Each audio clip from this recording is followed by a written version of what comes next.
issue. Well, this is a response the journalist got, as you can see from Eunice Omolo's story. Standard Group journalist Boni Magana, Caroline B., and their driver were in Machakos to follow up a case of a student of the St. Stephen's Secondary School who has been missing. But they were instead pelted with stones by the students of the school, an action believed to have been incited by the school principal, Charles Kioko. Their vehicle was also burned. The mother of the missing girl was also attacked by the irate students who were armed with stones. The journalist escaped with serious injuries, but their camera was destroyed. In a statement, the Media Council of Kenya has condemned the attack, saying, quote, "While it is within the right of the school leadership to decline media interviews, it is against the law for anyone to incite and attack journalists who are in the line of duty." End of quote. Media Council of Kenya Chief Executive Officer David Omoyo has urged the police to expedite investigations into the unfortunate incident and bring the culprits to book. According to the mother, the Form 2 girl has been missing since the 4th of March this year. She did not report to school after the midterm break. It is not the first case of students said to have been missing from the school. In June last year, 2 Form 3 girls from the same school went missing after an alleged brutal beating from one of the teachers in the school. Eunice Omolo, NTV. And the latest development on that story, and this is from the DCI Kenya handle on Twitter, and it reads, Mr. John Chalo, the principal of St. Stephen's Girls School in Machakos. If you can see the same thing that I'm seeing, we could mirror it right now. In Machakos County, and Miss Mary Mukami, the mother of the missing girl, have been arrested by officers following the attack on journalists. The 2 suspects will be charged with incitement to violence, among other offenses. Let's get straight to the responses, and we start with Bono Moyo from the Media Council. You've put out response in a statement to this earlier on. Any developments after that besides what we see here from the DCI? I spoke to the Machakos County Police Commander just as I was walking in, and that's told me that they have arrested the principal. They'll be taking him to court tomorrow. He's in touch with the DPP to get that follow-up so that they can be able to know what cases to charge him with. He also assured me that the mother of the daughter is being held as a witness to seek more information and all that, because I was wondering why they have also arrested a news source, because they were simply accompanying the journalists.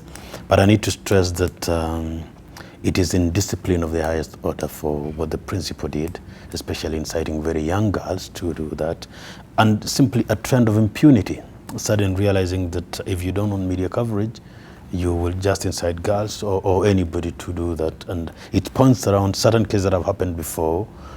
We have seen politicians incite crowds against journalists.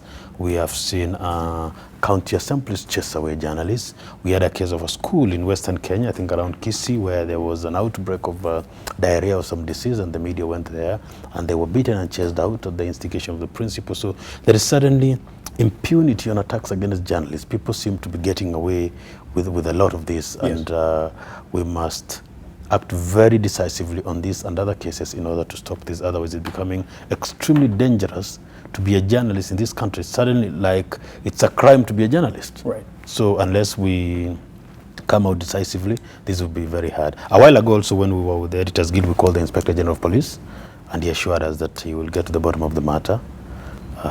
So I think the secret or rather trick is that we must be very decisive and put extreme pressure to make sure that justice is done and such attacks against journalists don't appear. Otherwise, it's going to be extremely a very delicate and dangerous working environment, especially when we would expect an attack on journalists from many sources, but not girls in a school, you know. Yes. And so it's now getting very easy now to attack a journalist and all that. Well, that's quite a statement there. We'd expect an attack, but not from girls' school. It's an attack. It's an attack. Yes. That's it. Dr. Nancy, you said you actually know one of the journalists there. Your quick response to this, and whether we are overreacting every time one of us is touched, it's headlining news.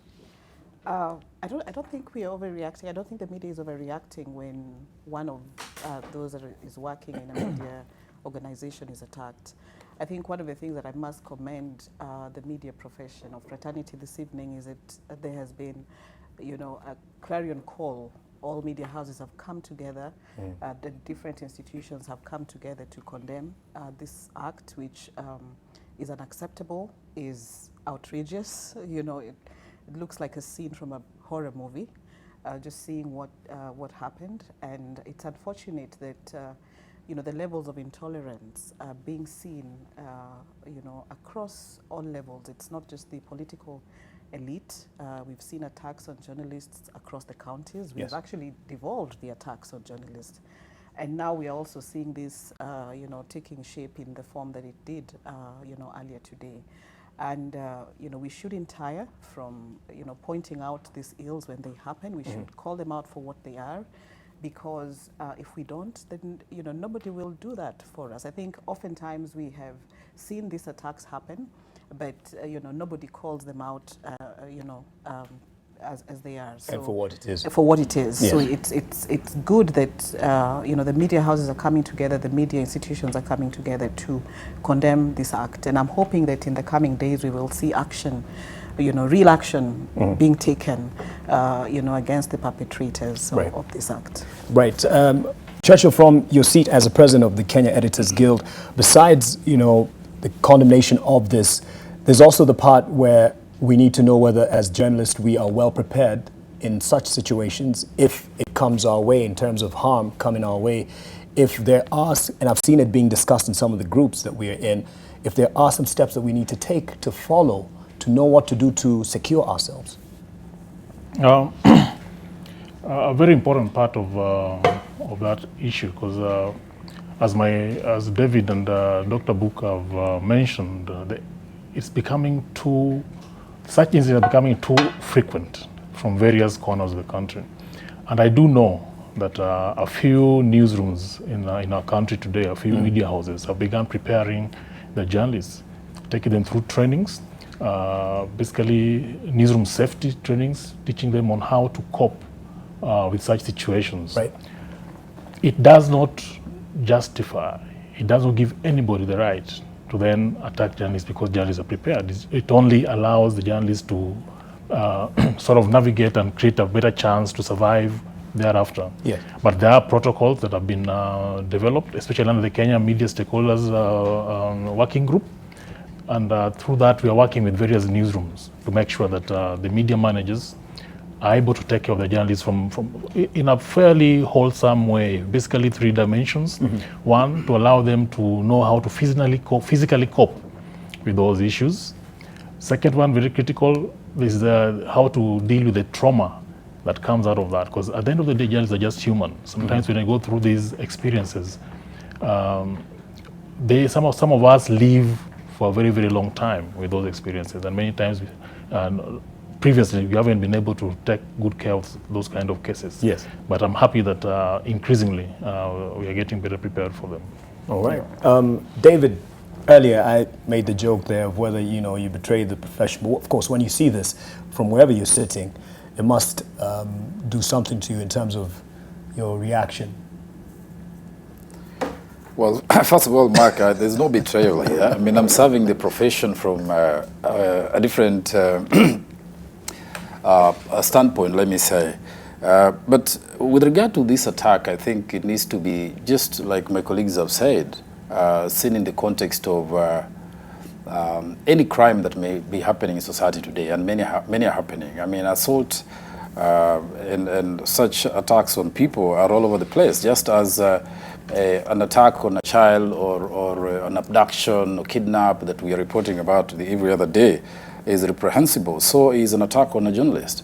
But the attack on a journalist takes on a higher plane because of the fact that you can almost equate it with an attack on a policeman. Yes. I mean, that is really, really gross. A journalist and a policeman are doing 2 things in the public interest at all times, or so it's presumed, unless they find themselves, involved in criminal activities. And so they need protection because of the nature of their work. And so I think that that incident needs to be condemned and should not be condoned at all.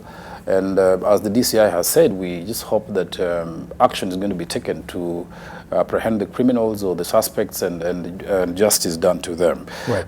It's more grave because it's offensive to the fundamental right of access to information that is realized through the work of journalists.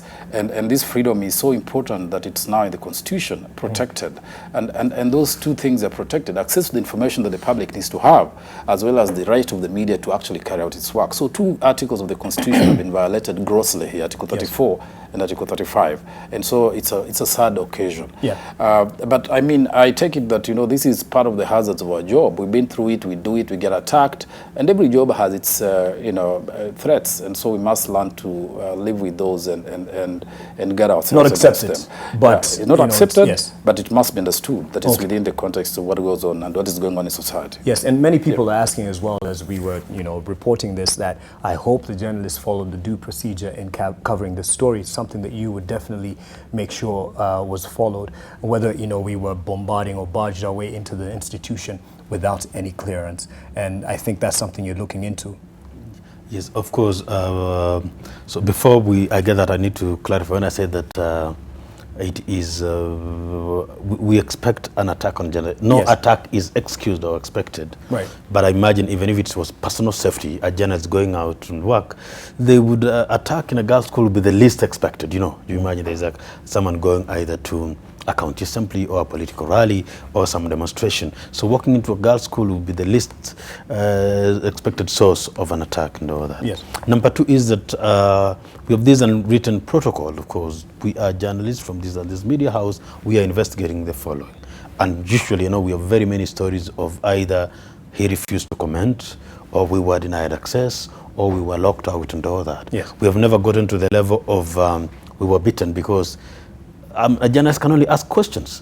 You can't do much. You can't force the person to speak, or you can't beat them up. So there isn't, whether you followed protocol or not, which I think, what is more protocol than going to ask, do an interview in public interest? Because they did not, I'm sure they did not attempt to break the gate. They did not attempt to do a roll call of the students or check the register and all that, because that's what we'll say now. They have stepped outside the norms of journalism. Right. They definitely asked questions and sought answers. So there is no opportunity of journalists, did not follow due process and all that. It wouldn't appear in this case, unless we found a case that either there was already an active fire and then they jumped in and all that. So asking questions and shooting cameras without interfering with people's privacy cannot in any way be classified as intrusion into privacy. And warrants such treatment and harassment of our journalists. If I may. Yes. I think it's very important that we get it clear that even if, assuming that that team of journalists didn't follow certain procedures, nothing justifies the kind of bloody attack that we've seen from the photos we've seen and the torching of their vehicles. Nothing at all. Because any Kenyan who might feel at one point or another to be aggrieved by any journalist, there is recourse in law. There's due process in law that they can follow and make amends. We have the Complaints Commission, domiciled at the Media Council. If they choose, they can still go straight to the High Court or the Magistrate Courts and secure their justice. Nothing allows anybody to take the law into their own arms and fight journalists.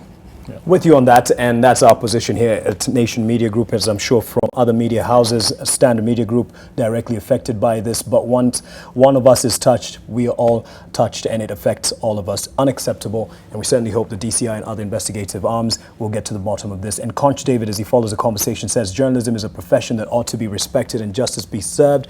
To the KTN News journalists, it's an outrageous and unacceptable ordeal coming from students after incitement from seniors. So let me take a break at this point, and then we get back into the conversation on what the president was urging the fourth estate to focus on: more positive news than negative news, which it seems is what we more are onto and keen on getting, maybe to sell. You'll tell us. And yes, as you can see flashing under the screen there, many people also commenting that we're not live from that location. That is the Malik Heights engulfed in flames. And we do have some pictures, and this was in the last 1 hour. And yes, Malik Heights along Ngong Road on fire, and this broke out at least an hour ago, I'm told actually from 8 o'clock, and we're still trying to get to the bottom of it in terms of what happened. Emergency and rescue services are currently responding to fire that is gutting Malik Heights along that particular place, Ngong Road, and what we know so far is the fire said to have started at about 8 this morning. Witnesses reported hearing several explosions. One person is said to have been, this evening, beg your pardon, I said this evening, yes, it's 8 this evening that the fire is said to have started after several explosions. One person is said to have been injured, though not severely. There are no reports of other casualties, and the building hosts many businesses, among them a car dealership on the ground floor and restaurants. The cause of the fire that is said to have started on the first floor of the 9-story building is still unknown, but the emergency services have responded to this particular issue, and that is a fire at Malik Heights along Ngong Road, which houses several businesses, including restaurants, and it started on the first floor, not known what the cause was. And this particular place also houses a car dealership, and many losses to this particular establishment and the different businesses there.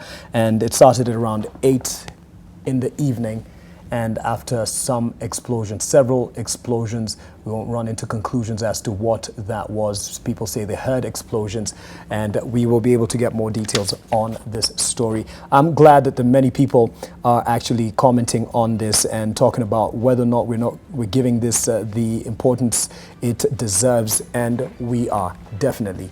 If we have any information, we'll give it to you. We'll take a break here. We'll be back shortly. Stay with us.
Welcome back to Press Pass. The conversation continues on what is affecting the profession, that is journalism. We've just spoken about the attack on journalists KTN journalists in Machakos, and we're getting still more responses on this. The conversation continues, and we'll be looking at what the president is urging the media to do here locally. But first of all, just to recap on what broke about an hour ago, and this is the fire at Malik Heights along Gong Road.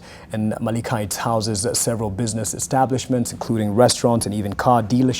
It is said that it started at 8 p.m. this evening, and it is after explosions. Several explosions were heard. Now, the exact, kind of nature of explosions, was whether it was gas, not known, because they say it started on the first floor, moving up. But emergency services have responded and are trying to put out the fire and, stop the damage, any further damage to this Malik Heights building along Gong Road, which has several businesses there. We'll be giving you details as we get them. On Madaraka Day, that is on Saturday, the president gave a speech, long speech, and the media featured in this particular speech.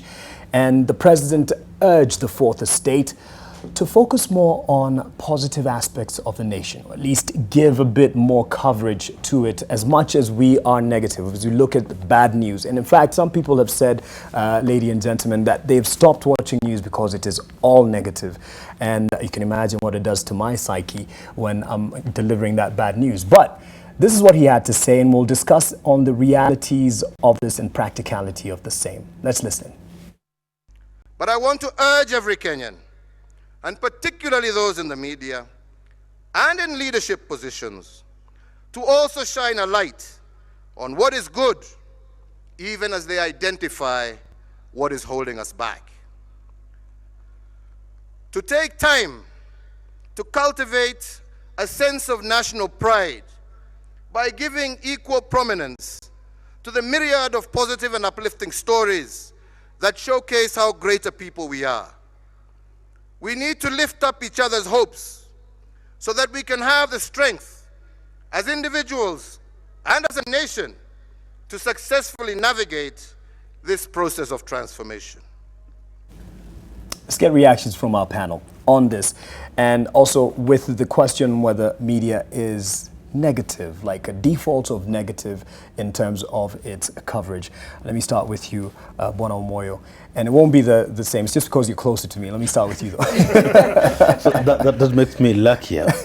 Yes. I have to, number one, while clearly not agreeing with the government approach in dealing with media, I have to agree with the president that the media needs to do a little more in cultivating national pride. Let me explain. We had a royal baby in Britain a few weeks ago.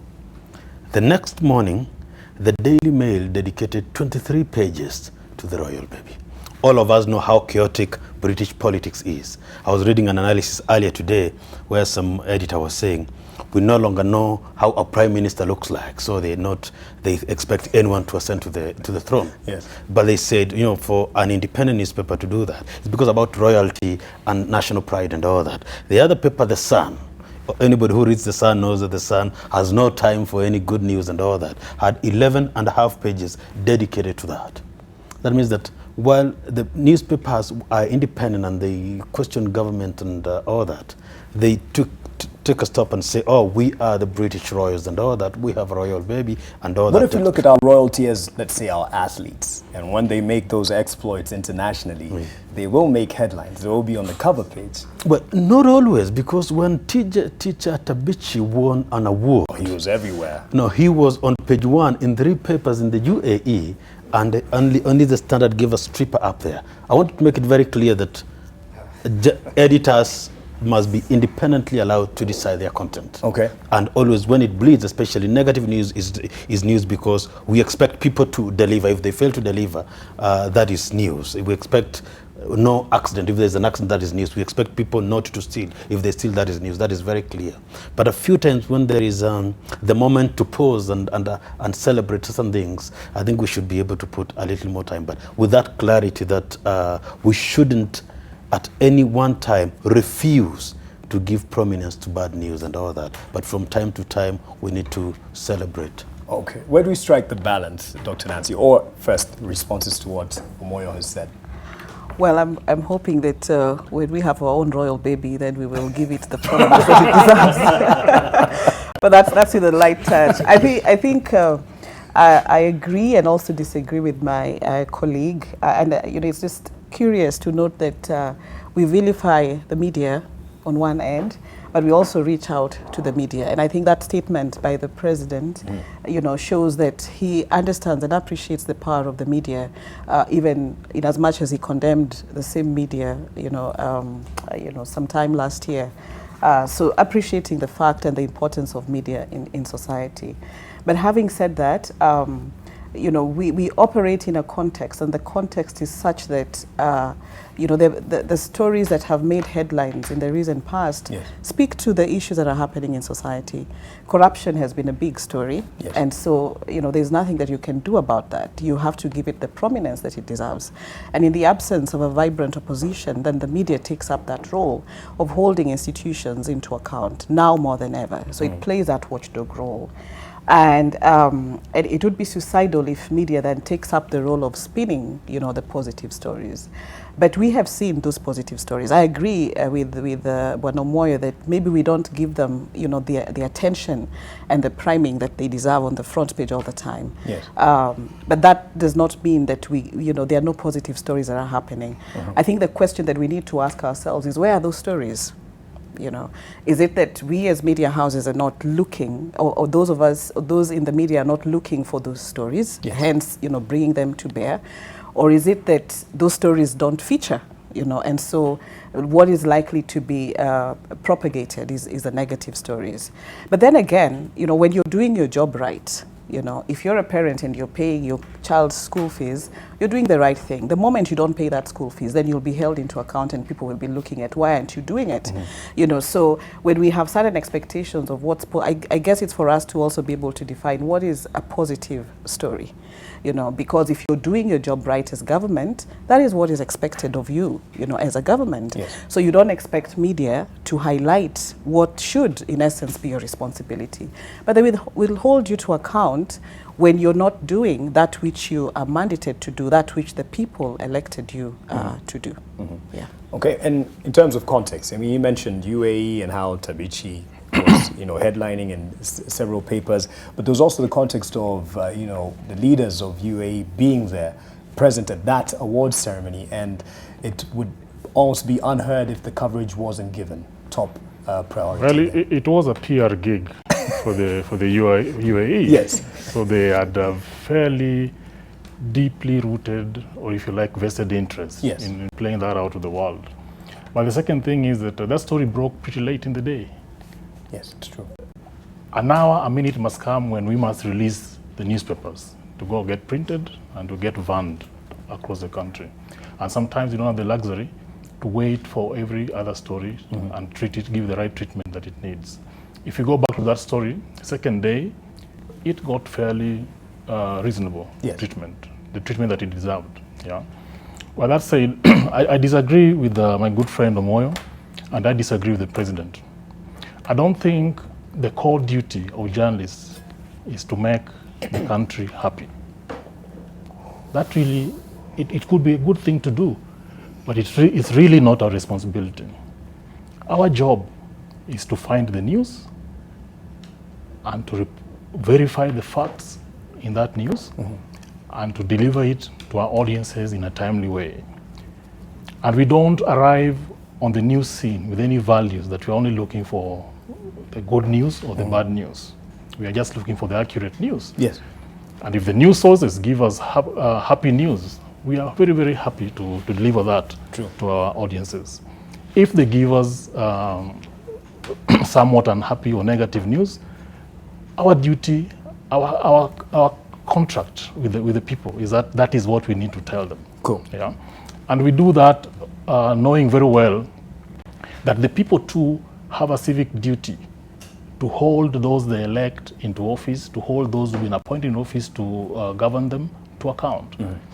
And the resource they need to do that, and to do that well, is accurate information delivered to them in a timely way. If it so happens that most of the time what we are getting from news sources is negative, I don't think it's a journalist to change. It is a news sources to change and begin giving us some good news. When the president gives us good news, when he orders some corrupt people arrested, we are very happy to deliver that good news to the people. Right. I urge him to keep giving us good news, and we'll gladly pass it on to the people. Yes. And Makali, just before you start, there's some breaking news, and it can be seen as bad news, and you can respond to this in the context that we will draw. As you can see there, there's one policeman reportedly killed in Mandera attack, and this is in the last hour or so. There's some heavy fighting ongoing between Al-Shabaab and a convoy of Kenya security personnel in Dawaduba of Fino location of Mandera County, and that is one death from a KPR officer that has been reported so far. And the fighting is happening 90 kilometers away from Mandera along the notorious Lafay Mandera Highway, and the heavy fighting between the Al-Shabaab and security forces consisting KPR, AP, RBPU and KDF is still ongoing at this hour. Dawaduba, Fino Ward, Lafay sub-county in Mandera. And yes, as you've seen in this particular tag, one death so far. And this is from that heavy fire and exchange from Al-Shabaab insurgents and our security personnel. So you have some of these stories, Makali, that break out, and in terms, especially when it's the terrorist situation, you're put there in a situation where national security and national interest first, and telling the Kenyans what is happening. I mean, as we get more information and ascertain what has happened, where do we draw the line in terms of patriotism and professionalism? First of all, I think there is always this contest and perception about the media being overly negative will always be there, because a lot of people who have not been exposed to journalism and its dictates or its priorities and values will most likely not understand why journalists always look to be hell-bent on the negative. Yes. But the default mode of journalism is, as a custodian of society, to fix what is wrong. I mean, as a journalist, I always have a mission to correct what is wrong with society and make it better. So that means every time you go out to look for a story, or what dictates your priority is that dimension that you're looking to fix things. Mm-hmm. And so when you hear statements such as the president has made, and politicians will always make such statements, it's because they are looking at things from a different point of view. And I think it's useful, and it ought to be in the future useful for all people who take up political leadership to have an engagement with the media at a close, interaction. Mm-hmm. To appreciate that the media is always going to be like this. Let me put it that way. Do you agree with Churchill's statement? Our job is not to make Kenyans to a certain happy. extent, I agree with it. But I also don't agree fully with Churchill, because a decision is made. As an editor sitting in an editorial seat, you make a decision what to go for. You make a deliberate decision what stories to look for. And the media have different platforms or editorial slants. There are those media or publications that are not focused on hard negative news, and they are found in this society, except they're sort of overshadowed because of the readership, audience preferences, which the media answer to. Because if you look around, there are many feel-good publications, magazines out here, mm-hmm. that are talking about the great things that are happening, profiles, excellent performance by sectors of society. But they do not seem to get the attention of the people who comment or complain about media performance and its propensity for negativity. Mm. So that balance needs to be known that it exists. Newspapers, news media, as opposed to magazines, are preoccupied with breaking stuff that is unusual, is bizarre, is unexpected. Mm-hmm. Not the good news. The good news will force its way to the front page by virtue of its impact. Yes. An athlete wins a gold medal, breaks a world record. Eliud Kipchoge wins the London Marathon. It will force its way to the front page without any debate, because it's a great opportunity and it's something to celebrate. But what I want to say is that I think leadership and leaders need to look at the media as a mirror of society, of what is happening. And if you want to find out how happy is society, perhaps just read the newspaper. That's it. I mean, Because we are about what is going on. People are complaining, people have grievances, they want those sorted out. Are you telling me that I should ignore those and just look at the good things happening within us? As a newsman or a newspaper or a media house, you're an agent for change. And so that drives us. I mean, just explaining that whole vortex of conflicting ideas and perceptions. But the other thing is, of course, the president's comment must be, I would say it's fair comment. It's legitimate because he's leading an institution, a government that expects to be covered properly and positively. Yes. So that's okay. Give it to him. I don't think there's anything wrong with that. And I think the media should also take it, that this is good feedback from somebody who is in authority and who leads a big institution, and government is a big institution that looms large in our lives. So there has to be a balance between what the leadership wants and what the media think the public wants, and all these things aggregate in one thing. Okay. Audiences. Are people reading you? Are people following you? If what you're writing is crap publishing nonsense, nobody will follow you. And in fact, when people complain that the media is not being positive, is writing all these negative things, and I hear that from people. People are complaining about how the media is all negative. Yes. Oh, you guys, we can't watch the news anymore. It's all grief. It's all gloomy. Okay? Go out, check on social media. People are saying, this Githeri media, they can't tell us nothing, man.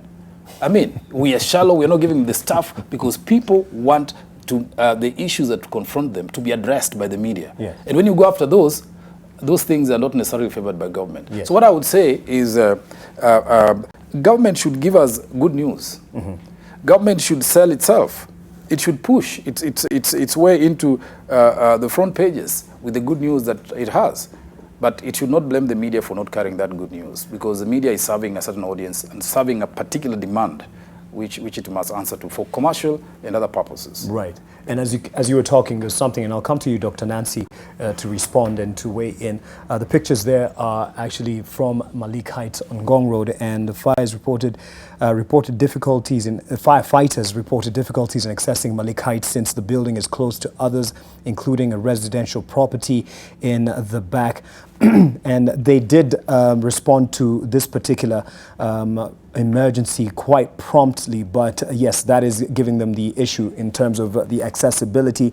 It started at 8 o'clock. Witnesses reported hearing several explosions, and one person is said to have been injured, though not severely. The building hosts many businesses, including a car dealership, as well as restaurants, some restaurants there, and the number of people inside the building at the time the fire broke out is still unknown. We'll get more information on this. At least 5 firefighting vehicles were dispatched to the scene, but only 2 had earlier managed to access the plaza. And Nairobi County government says the heavy traffic on Ngong Road made it almost impossible for firefighters to respond in time. Yes, so this is ongoing, as well as the other reported issue there of the attack by the Al-Shabaab militants who were in an exchange with security officers. It is happening right now, and 1 KPR officer is reported to have been killed from that exchange. But the pictures that you're seeing there are from Malik Heights along Ngong Road. The emergency officers and institutions are responding to this particular emergency, trying to put it out and contain it. Dr. Nancy, is it your fault, as you know, a professor from the media school? You teach us, if it bleeds, it leads. We come into these newsrooms, you know, prepared to look at things through those lenses. I think physiologically, human beings are predisposed to pay attention to negative news or negative stories. And there's been research that has been done to establish that, you know, when people are exposed to negative news vis-a-vis positive news, they're likely to want a lot more of the negative because of the fact that it gets them out of their comfort zone. Okay. But a lot of that, again, goes back to training, and a lot of the socialization has been that if it bleeds, it leads. So journalists then would be looking for, you know, that story that's different, that's not your everyday kind of story. Unfortunately, some of this will not sit very well with, you know, with the government, for example. But one of the things that I wanted to say in response to what David has said is that, you know, when we think about good news, it's good news as defined by who? The public is happy with with news that unearths corruption scandals, they see the media as playing its role, and they are happy about that. They interpret that as good news. When media then holds institutions into account, and just to confirm that there are a lot of opinion polls continue to place media as one of the most trusted institutions. So yes. It means there's something they're doing right in the eyes of the public, which might not necessarily sit very favorably with the political elite. I think the question for us then should be, when the president urges the media to play the big brother or big sister role in highlighting some of these stories, is, where are those stories for us to be able to cover them? And two, have we organized ourselves as media houses in such a way that we can play that role of a big brother, of a big sister? What does it mean for us to be able to do that? It means that we spend a lot more time on some of the stories. We spend a lot more time evaluating, for example, the performance of government. I mean, some of the things that the president was highlighting in his speech would call for follow-up, for fact-checking, for verification, yes. for somebody spending time and delving into them before you can actually say, yes, this is actually a positive story. So are we organized as media institutions to be able to play that role effectively? And I think that's the question that we should be asking ourselves. All right. And to you, Omoyo, as we continue to see, those are live pictures from Malik Heights along Gong Road, where the fire broke out at around 8 p.m. earlier today. And the emergency services have responded and are trying to put it out. And it is a bit dicey for them because the building is quite squeezed between other buildings, and one of them being residential. But they are still trying. And yes, the 2 fire engines that got there have managed to try at least to put it out. As you can see, it's still there. We're not sure how many people were in the building, which houses some businesses at the time of this fire, which reportedly started after several explosions. We'll continue to give you details as we get them. These are live pictures from there. Moyo, I mentioned the attack as well in Mandera, in Lafay Mandera Highway. And when we come to issues of national security and terrorist attacks, they've been happening a lot. Are there instances where, as media, we would say, okay, we might have this information, the attack is has been quite extreme and people have died? Is there a point where we say as media houses, as being patriotic to the national interest, we won't show some of these pictures, we won't let some of these details go out? Yes, but before you go there, let me, like for example, this evening, if you sat at the news desk like you do, it would be strange if you said journalists went to Machakos and they have collected news and came back. It can't be news. It would be very strange if you said there is no fire anywhere on Gong Road, every building is fake. Every building is safe. It can't be news, you see, because, or you say that the security operations in Mandera are well, there has been no attack and all that. It cannot be news because yes, we are looking for immediacy and impact. And so the disruption of the normal flow of life is what will cause that news. Because I'm looking at someone who will say, I have seen someone saying, sure, the media is negative. Look at the stories you are doing today because they're all. But they're news for the very nature that they disrupted the normal flow of life. Yes. And they have impacted. There are people who are going to spend their night outside. There are people who are struggling looking for loved ones. But I don't live very far from Malik Heights, and I've seen a few people looking for me. Guys, I'm safe. I don't live there. You're safe? Yes, okay. I'm safe. That's good. That's good. And it's not very near. That's good. That's why I think I lost you there for a bit. You're looking at your phone. I think you're just, but it's understandable. Yes. So the point is that so when you have, it has an immediate impact on the normal lives, it yes, will be news. So you can't suddenly say that it is negative. What we need to do, as Dr. Nancy said, is create an environment, an ecosystem that allows then the media to move beyond the episodic coverage and strategic news to do that, because it is impossible to pick good news that immediately. Unless there was a marathon and someone did that, good news is not easy to pick and cheap to collect like the sad news. But now to talk about national security and all that, and we have discussed the media sector working group, right, and we have actually presented a memorandum ourselves to guys in government that globally there is a holdback principle. Like there has been a terrorist attack and the security agencies are actively pursuing that, there can be holdback so that we will give regular updates about how it goes. Yes. You can't keep giving a live update when we have guys battling and all that. Yes. Or we had an attack and the security agents are pursuing leads.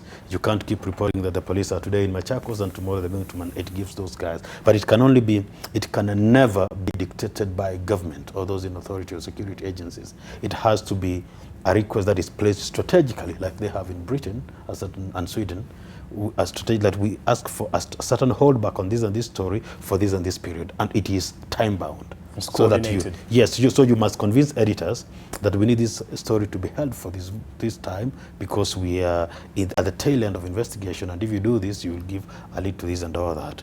What happens mostly is that when you open such a window, and we've been very careful about it, then suddenly people think that we have it's national interest, national security and all that, then you find that it's getting continuously misused. So number one, as per your question, yes, it is possible and allowed. It's actually global standard to hold back that. Yes. But it's never then an edict from authority. It is a collaborative way that then you convince the editors on their desks that it is good for all of us to hold this story for a while. And principally, that no story should be killed forever. Principally, you can only hold back for a while. Let me bring in Churchill, because you say there's a memorandum that you've actively worked together on this particular matter. You're very keen on digital because you are the editor for the digital desk at Nation Media Group. In a day and age where things are very instant, people have those smartphones, and it might be people who are close by and they're shooting those videos out and putting them out on social media, whereas we're playing a holdback of sorts in an interest of our national security. Where do we balance this in terms of verification and being the first as well to give this information? From where I sit, there's no doubt at all. The only field left for us to play in is in the science of verification. Yes. That's the only value we bring to the table. Going fast is now available to every Tom, Dick, and Harry holding a smartphone that is connected to the internet. And as you would know, any story worth covering, chances 90%, 95% chance there'll be a third-party witness to that scene, to that event, to that announcement, who has the liberty to share it to the world. So we have absolutely no control in what information goes out at what time. Yes. However, due to our constant engagement with the public, and as we continue holding certain journalistic standards in defining what kind of information we find and give to our publics, we begin to attract a certain power, a certain influence, which demands that we have to be responsible. So the mere fact that pieces of information are flying out on social media, for instance, doesn't mean that the nation should jump into that party.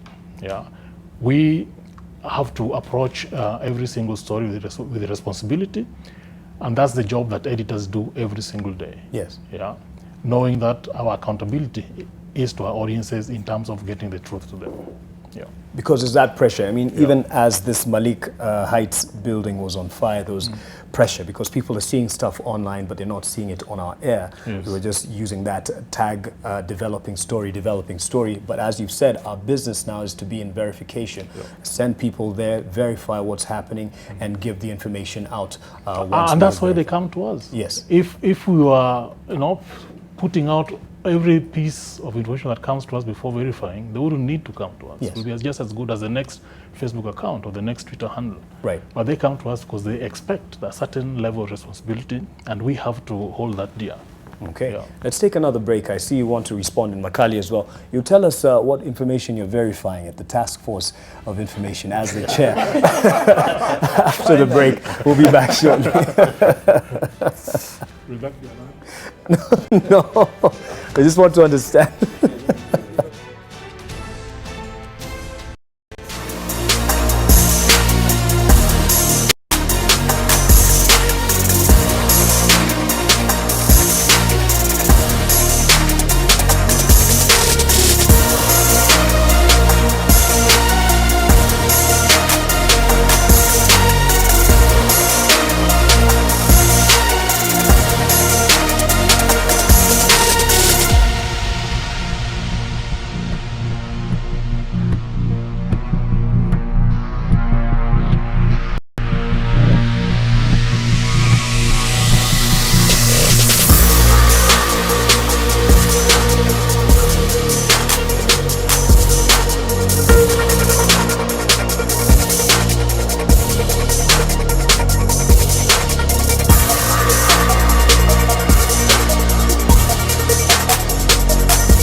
Welcome back. As we continue and conclude this conversation, first of all, an update on the Malik Heights fire along Ngong Road. That establishment, that building housing several businesses.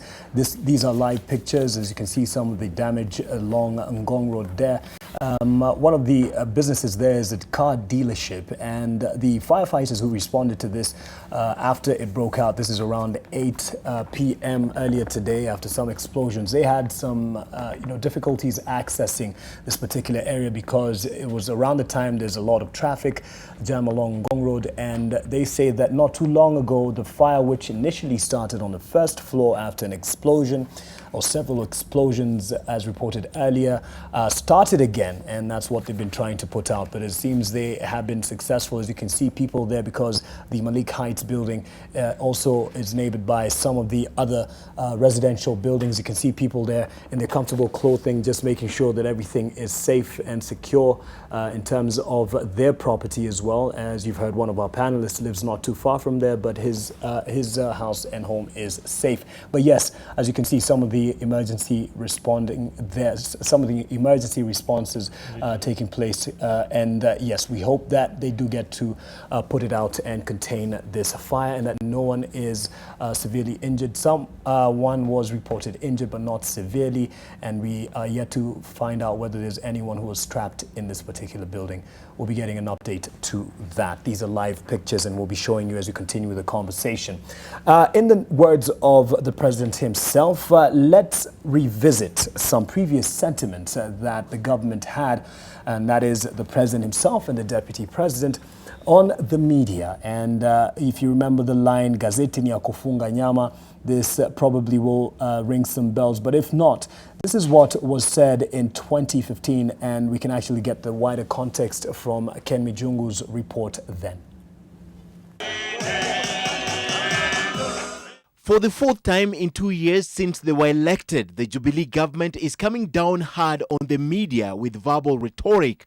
The contempt with which the president and his deputy hold the media is difficult to understand. Kwa hivyo vile nilisema ya kwamba gazeti ni ya kufunga nyama ni sawa. Tuendelee namna hiyo. The narrative remains newspapers are to be used as meat wrappers after the reader is done with them. The president says he doesn't read them. His deputy says he does, but finds the articles more useful for other business. Someni ile kwa gazeti, kesho tufunge naye nyama na tuendeshe serikali mbele. Their biting scorn is often heard when a headline or an article tears through the very political fabric that brings them together, or when stories speak to the ongoing illegalities in the government. Last week, it was about the uneasiness in the coalition, followed by a grand scandal in the offing where the deputy president's office has been linked. One of the most daunting challenges that is facing media today is intimidation and harassment of journalists. Pundits say this is a desperate attempt by the executive to discredit the media before the public eye, owing to the stories that the media puts out there that would otherwise have remained in the government closet, such as the scandals, the doublespeak, the political wrangling, and insecurity.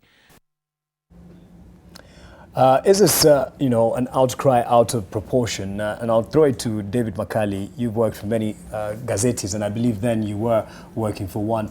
And to call it Gazeti ya kufunga nyama, is this discrediting media? Well, it is very disparaging. I mean, that remark from the president wasn't very appropriate. And I would have expected that along the way, time passing, the president would find opportunity to make amends on that and, give us some complimentary remark to, assuage the sense of that journalists got that they're being insulted when the newspaper was said to be good for wrapping meat, which they do anyway. I mean, it's just that it was it came from a very senior source, and which one doesn't expect. But we must look back. I mean, when Jubilee came into power, or when Uhuru took government in 2013, the first thing he did was to throw a breakfast for the media. And all of us editors were at State House to try and understand, and he really wanted to reach out to the media and say, let's work together, we mean well, and we were in that momentum. But over the years, of course, relations have deteriorated, you know, with such remarks as what we see, and suspicion has grown between the media and the government. On the one hand, the media is looking for information. Sometimes government doesn't avail it. Sometimes government is caught pants down, so it's trying to cover up things. And so that whole relationship has become very toxic and unhappy most of the time. But I think there is there is room to repair this. And I think government needs to engage the media more constructively and try and talk out things and say, look, do your job. We are in the business of governing. You're in the business of checking us. But we must have some, basic rules of engagement. And no, there are things. Wouldn't the basic rule of engagement? Yeah, government is government. Stick to your job. That's it. Yeah, what I mean by rules of engagement is there are things the journalists will always want from government. There are things governments will always want to hide from the media. So we must, respect each other's quest. Us, we are in quest of the truth or whatever we see to be truth, and government in the business of concealing some things. Things are state secrets or whatever purposes, and this is world over. I mean, let's not delude ourselves. But that is not to say that the government should be opaque. Government needs to be responsive, and it needs to avail as much information as possible to the public, and it needs to show a determination and a commitment to truth. Okay. You see, once that begins to get lost somewhere, and I would describe the current situation as such, there is a huge mistrust by the public and by the media of government information. Anything government undertakes is being, viewed with cynicism. As somebody said, anything, even if they said we are supplying free water to Nairobians tomorrow, somebody said there must be something here. It can't be. You see? When we go to that level, I mean, you really cannot blame the media, because with time we've established that there's actually truth in some of this suspicion. Yes. And government has not come clean in many of them. Right. It has left many unanswered questions. So it's also on the onus of government to make sure that it heals and fills this gap that is emerging of mistrust. Let me hold on that point. Dr. Nancy, once the president is saying gazeti ni ya kufunga nyama, though I really doubt that the president at State House or the deputy would be doing that. And then now he's just, 2 days ago, he's calling for the media to help in giving the good stories and perceptions of the nation. Is this perhaps double standards or actual acknowledgement of the power of the media? I think even at the point where the president said gazeti ni ya kufunga nyama, he was acknowledging the power of the media in shaping public discourse, and was unhappy about some of the reports that the media had carried over time. If media didn't have a stake in shaping public discourse, I don't think it would have warranted a statement from the president of that nature. So in both statements, the president is recognizing the importance of media in a democracy and in shaping public discourse. And I think the latest statement of the president reaching out to media to report positive stories and to play the big brother role is what David is looking for from the shift from what the president said. Yes. Could be read as the shift that from what the president said in 2015. Okay. But I think what that statement means for us, should not just be. I think in response to the statement, media should not just vilify the statement, but also look at this as an opportunity for introspection. There are certain things that media doesn't seem to be doing right. Are there certain stories that that border on being petty, or facts that have not been verified, or research that has not been done? Media has come under attack from the citizenry. They've called media Githeri media. So these are opportunities for media to look internally and ask themselves: are there certain areas where we could have failed? The public, are there certain areas where we are not reporting in a manner that speaks to a media that's credible, and one that's responsible enough, for a society such as this one? All right, Churchill, there's a balance that we also need to play here, because when the head of state is mad at media for the stories that are being done, bashing the government, whether it's on the scandals or what have you, fight against corruption or lack thereof, then there's something that happens behind the scenes that not many people see, although they say we're being crybabies when we bring it up, and that is the advertising from government, different government institutions.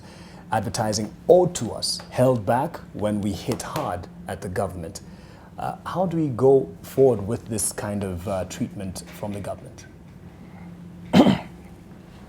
A very key or critical question when it comes to public advertising controlled by government, especially because in most media houses, at least 30% of their revenues comes from that pot that we call government advertising. And in a situation where media as a business is going through a lot of stress, 30% becomes quite a huge influence in any business and in any enterprise, so to speak. And therefore, it ends up being a major bulwark in terms of trying to nudge various media houses to go particular directions in the editorial coverage. At the Guild, we've taken a position that while that influence is not new, every single government seeks to influence media the world over, even in the strongest of democracies. Yes. Government given a chance will always seek to influence media. We hold it very strongly that having a clearing house for that advertising is taking it a little too far.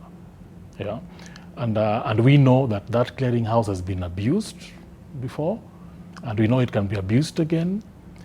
And we don't think that in a democracy such as Kenya hopes to be, that the government advertising agency belongs in our place, in our country in the year 2019. Yes. Yeah. But is there recourse? I mean, is there anything we can do to make them do away with the government advertising agency? It's probably here to stay. I don't think so, because what the resources government uses, they apply those resources in trust for the governed. And the governed are also the ones who are owed independent media. And I'm sure there are various avenues, I'm sure there are various stakeholders, the various interests thinking through how best do we strike a balance so that that advertising does not come to undermine independent media. Then do we need to revisit our dependence on the, and I can see you looking at some of the pictures from your residential area perhaps, because don't worry, we'll be getting a live update on that. I'm told the IG is probably going to give an update, live update, and we'll be crossing over there as soon as he does on the situation at Malik Heights. Do we need to revisit our, dependence on the government's revenue and look at other revenue avenues? I was actually looking for Charles Onyango Obo's article, yes, published in the Nation Media Group on Wednesday, 15th March 2017, where he said the state's bid to starve media of advertising is a very good thing. Yes, and he starts that I am going to be the first independent journalist to write in praise of Kenya's government advertising agency. And what he was talking about is extreme laziness that had infiltrated media houses, that they sit around and look around for public money. In the article, because I'd read it very deeply, he spoke about how the Ugandan government withdrew advertising from, is it the New Vision or the Monitor? Monitor. And they demanded that these guys carry certain stories. The Monitor stayed for 6 months without government advertising. The advertising came back. And I mean, it was published in the Nation Wednesday, 17th October, that day that I've said. The point is, and when we had, during the World Press Freedom Day, when we had discussions in Naivasha with very senior government officials about it, I remember someone clipped and said, one of the leading media houses in this country does not bother about government advertising. They model their business, so they run. You know that media house. So the idea is... Well, I know we are one of the leading ones. Yes, I mean, you get the point. That there is a media house that never bothers about government advertising. They do their business, whether you have GAA or you don't have it, it's none of their business. They do their work, isn't it? Is that every government on earth will try to push for good news and control the flow of information. Even churches, you all know that one of the mightiest prophets always pushes for, isn't it? It is the work of the media to protect itself and make sure that you have strategic buffers against that. What we need to do continuously is ensure that whenever we have disagreements and all that, there is no blackmail and use of underhand tactics to get goodwill and all that. So number one, about business remodeling and all that. But then number two, that in the principles of democracy, public funds should never be used to gain political mileage and all that. So in principle, I will not give a direct comment about GA, but in principle is that government funds for public communications must be utilized and distributed effectively. And number two, that the media should rethink and redesign their business models such that they are protected from such threats and the changing dynamics of the environment. Like we get an example about a partner of this media house in Uganda, which sparred with government for a year, and government realized that it doesn't work. And if you go back to what the president said over the weekend, from what he said 2 years ago about Gazeti ya Kufunga Nyama, now says, I urge you members of the press to join us and all that. I think then realized that you cannot entirely dismiss these guys by the roadside. They are partners and all that. I was going to say that we are almost at a handshake level, then I realized there must be a holy distance between government and media. So as far as the president has come, as long as they're going to be respectable disagreements and all that, that's what it means to be in a healthy democracy. Because that if then government comes closer than that to the media, then we are going to get absolutely uncomfortable. So I would say that as long as we disagree, but in a respectful manner, and there is no blackmail underhand deals, that is good. So I would say that that is the best as it can get from the president. Now the media also think about that and imagine what we can do and remodel our issues, and we will do whatever we have done a bit discussions and all that about getting public funds in advertising distributed and all that. We have even spoken to even the counties as late as last week about them investing around locally existing media houses and all that. But ideally what we need is a respectful distance between government and the media, and no direct attacks or abuses, and knowing that we are each brother's keepers. In terms of respect then, even without talking about how we remodel our revenue sources, what they owe us already, is there something that we can do because it's crippling the business? They have to pay.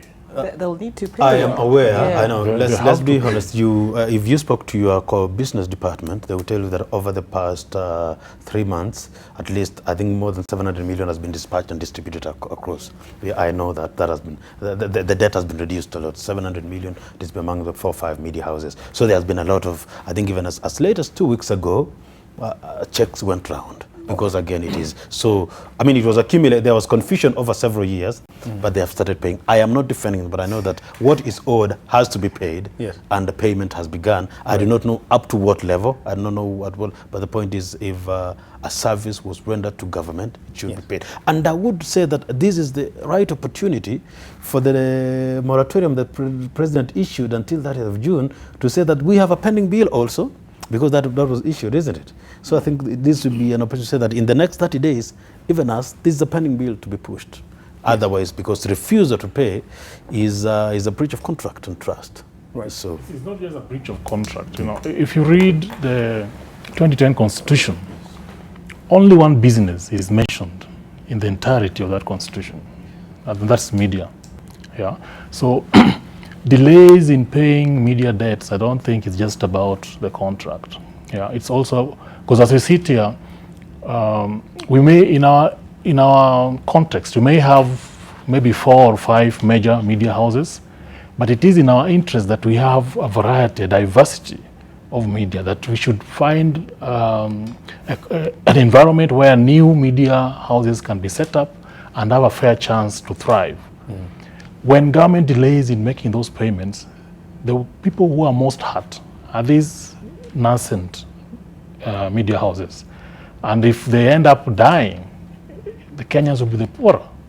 And I think that's a critical issue for us. Yes. David, you really seem like you want to say something. I don't know whether it's from the standpoint of task force on information or from background as a journalist itself. I speak objectively from any position. I speak for me. You see, there are 2 things here. One, and I agree with what Churchill is saying, my president of our society, but the debt owed by government to media houses must also be placed in the context of other debts owed to the public for other services. That is not to excuse government. I'm just saying government owes a lot of suppliers or consumers of its services debts. That it should service those debts is a matter of urgency, especially because it's affecting the performance of the media, and we know that the media is playing an important role as a public space for people to advance their democratic rights. So to that extent, yes, it needs to be fast-tracked. It needs to pay. And I don't think government has said it won't pay. Well, I see government has so many bills it's not even paying. So this is just a grave debt that has been piling, and because, again, there were issues around how the management of that particular enterprise entity, GA, ended up with corruption claims and people in court. So there are issues around it. So that, is one matter that government should pay. But of course, there's the other issue which I'm not willing to get into right now because of my, we are processing it. I thought you were objecting. No, because in my position as chair of the task force, we are receiving views and aggregating, and we will definitely be making recommendations going forward. And so I don't want to prejudice that. But it is a matter that is being canvassed. Should the advertising function of government be centralized, or should it be, dispersed? As was before, so that individual state agencies can actually place their own advertisement based on competitive whatever. I don't know the history of how that got set up. We are going to meet the GA people, and they have how it got started and so forth, and the reasons behind that establishment. There is some merit, but also there are other aspects to it which don't look merit like in centralizing the advertising. I mean, the government, obviously, let me say this. When you approach government, philosophically, we want to believe that government should be acting in the best interest of the people. Okay. That is why it should hold our taxes. That's why it should spend our taxes. But of course, governments are rogue. They will not do that all the time. So that is something to check. But we begin with that foundation that government should be working in our interest. So for me, is government spending public money properly through that system of centralized advertising? Is it the best way it can serve the public interest, which is to spend money, that is taxes properly, and to get return on its expenditure or investment, whether it's in media or it's in roads or everywhere. Yes. That is how I look at it. And so that is the thing that we must tackle. And that's why I'm saying I cannot make a determination, because that determination we are considering all these factors, and a recommendation will issue from us. All right. And in terms of changing our model as media, do you agree with what Oh yes, Obo was saying? and in fact, and I speak as a journalist now. Of course, we are. He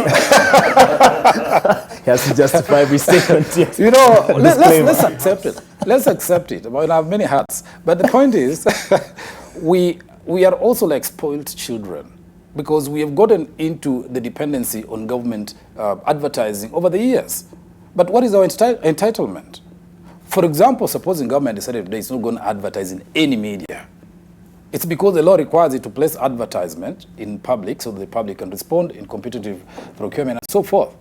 But suppose they decided we're not going to advertise in media and we're going to go digitally and advertise in a portal, access it and whatever.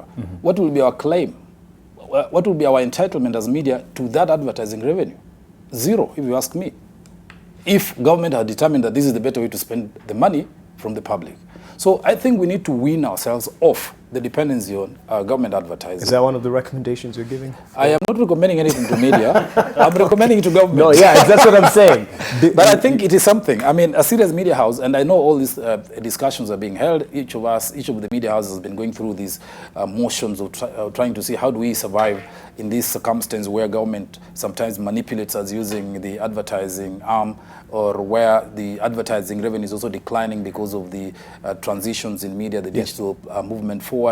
All these things are business decisions which must be considered thoroughly within media houses for their survival. All right. And I'm hoping that when the task force meets and hears the deliberations from people, that the recommendations coming from the stakeholders, regarding, the centralization of advertising, will actually be made, because I think we've seen how, the government has used that, to muzzle media, not just by withholding it, but also, the distribution of advertising. Right. But having said that, I think it's pertinent that media thinks about, sustainable business models. The advertising model as the main source of revenue is not working.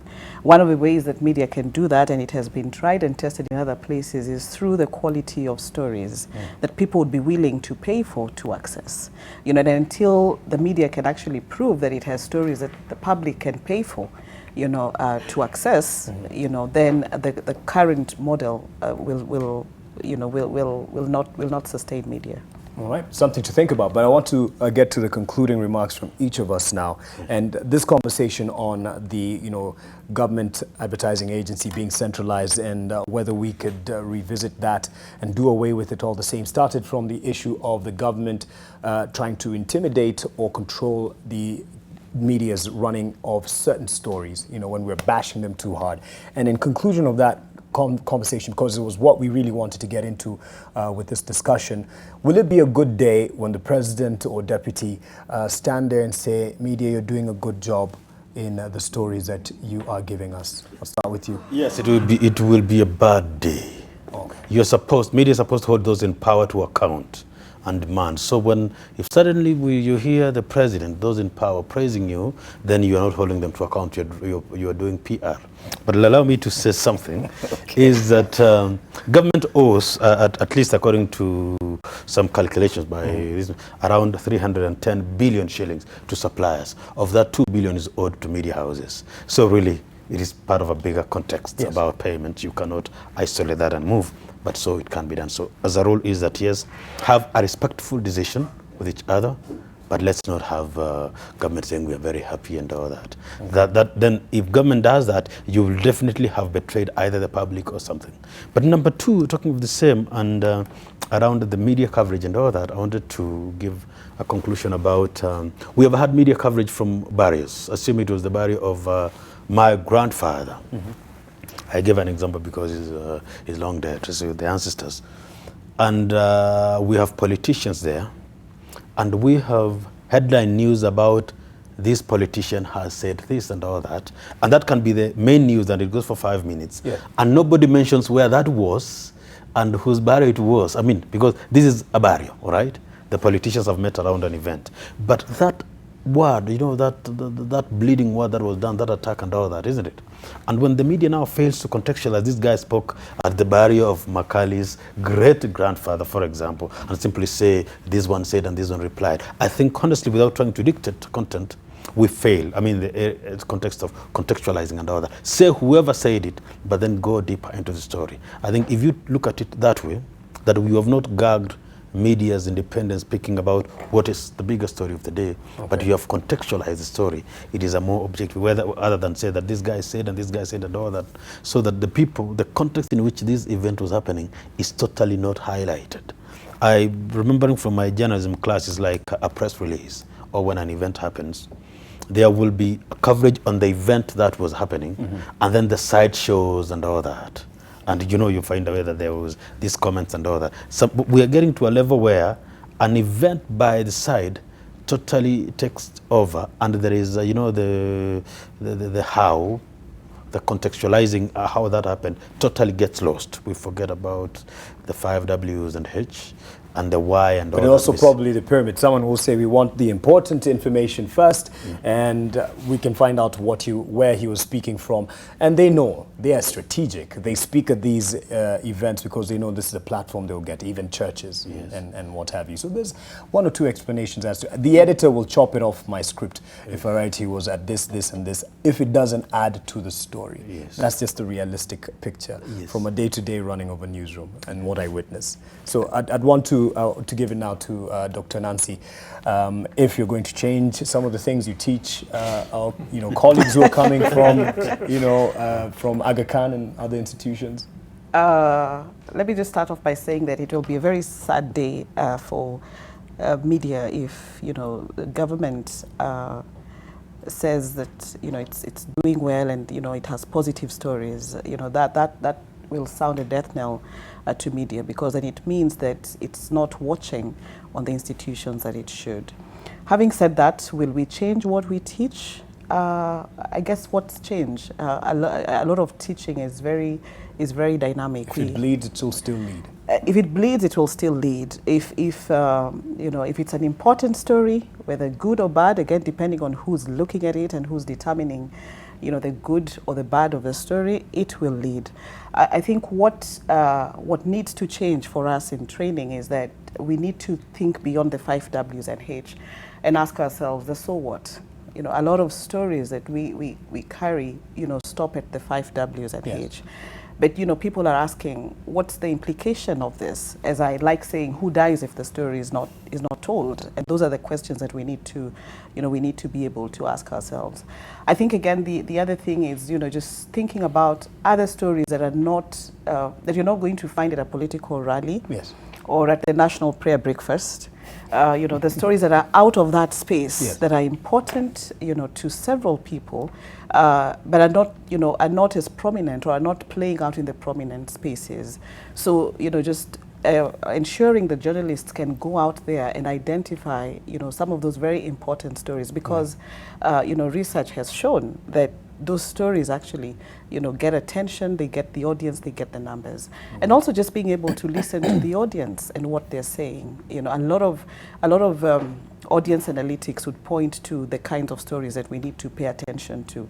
They might not all be good stories, but they're important stories, and people want to pay attention to them. All right.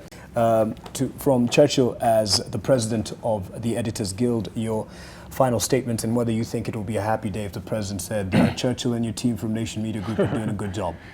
That will be the worst day.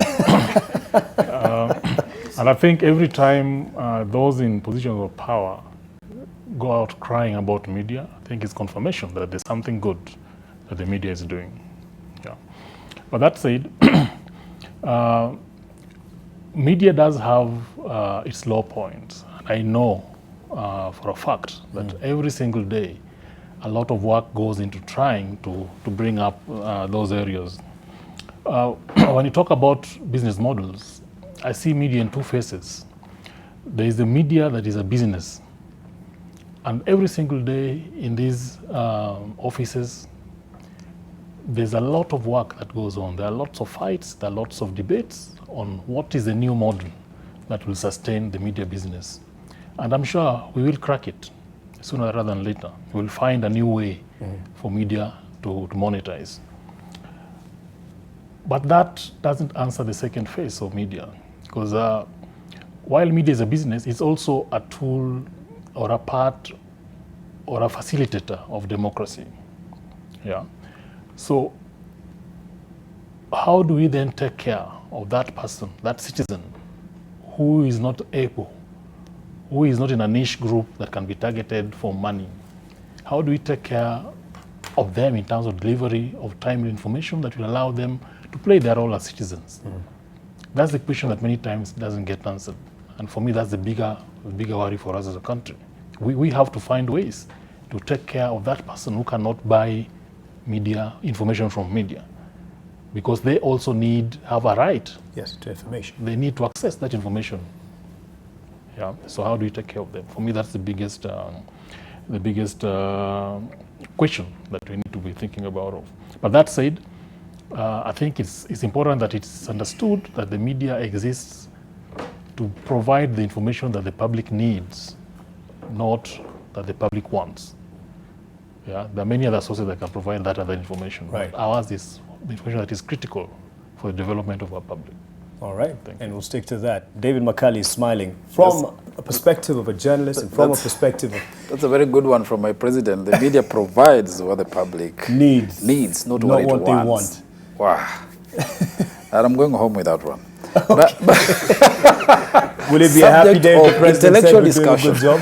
But I think that, let me first say, from where I sit and from listening to government and in the media and the complaints about media coverage by government, I quite understand the frustration that government sometimes faces. And let's take it. I mean, journalists have also grave failures in our work. And I speak from having been, as a journalist and a person who is reported about sometimes, and I see the outcome of that reporting, and I go home and I just want to remove my journalism jacket and keep it for good. Because sometimes you wonder, really? This is what we could get from that event? So whereas we can say the media is doing its best, I can tell you, and to be candid, the media has also many shortcomings, and I can see those shortcomings are what prompt government and the president, for example, to call for, patriotism and helping the country to move forward. But also that call for patriotism is suspect, because if you look at the context within which it's being made, with so many things happening around, are you telling the media then they should stop covering these negative things, investigative stuff about corruption, moving on or not, yes, the politics? It's a big dilemma for journalists, because what is patriotism? What is more patriotic than trying to fix what is wrong with the nation? With the nation. Better. I would think that is a first call of patriotism. And I think as long as the media is doing that, that will be good to go. But as I've said, the media is also full of a lot of things.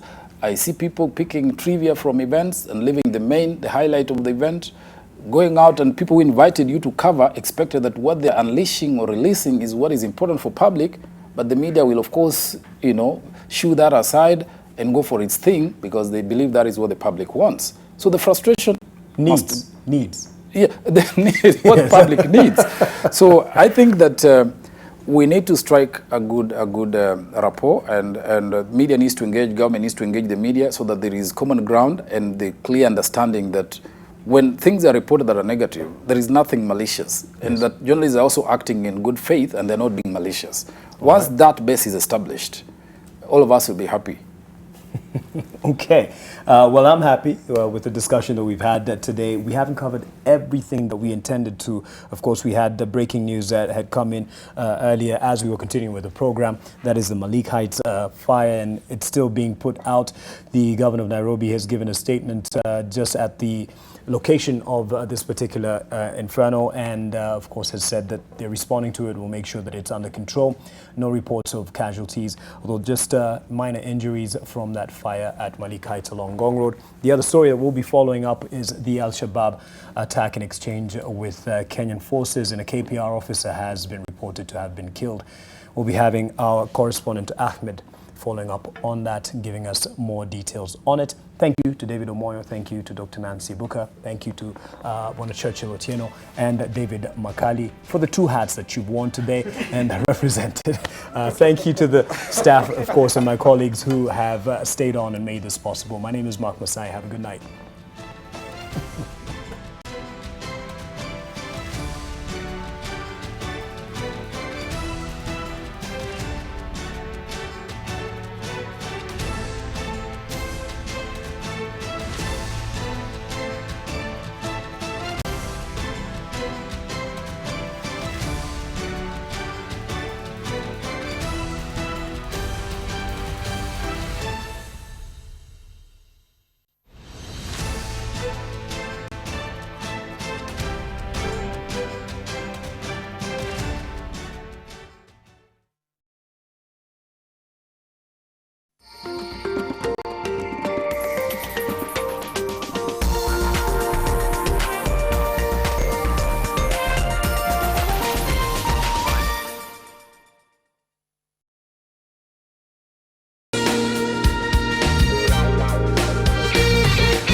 Wake up to nothing but the best in news, conversation starters, and hard-hitting